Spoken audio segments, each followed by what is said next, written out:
Macron called for a united effort to eradicate terrorism, warning against calling it a war.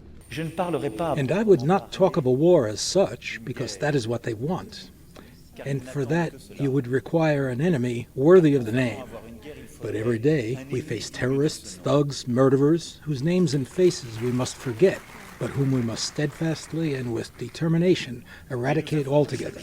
Macron said his country will provide operational and combat support for the anti-insurgent forces in the region, including 70 tactical military vehicles, communication kits, and protection equipment for the soldiers. From now on, the Sahel represents 50% of our security and defense cooperation budget in the world, because here is where the security of the continent of Africa is being contested, and more generally, the security of a good part of our planet, Europe included. Mali is hosting a summit with Niger, Chad, Burkina Faso, and Mauritania, known as the G5 Sahel.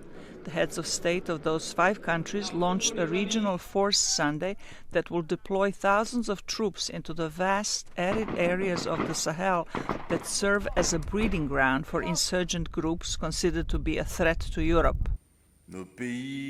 Our countries are now theaters in which to hide weapons of all kinds, a haven for foreign fighters, terrorists running away from the international operations in Syria, as well as binationals transiting through our region, trying to get to Europe. Terrorist groups in the region resort to trafficking and kidnapping for ransom to support themselves.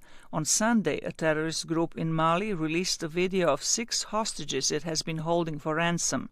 3 of them are women. Last week, Sweden announced the release of Johan Gustafsson, who was held by Islamic extremists in Mali for 6 years. But many governments refuse to pay ransom to discourage more kidnapping in the future. Zlatica Hoke, VOA News, Washington.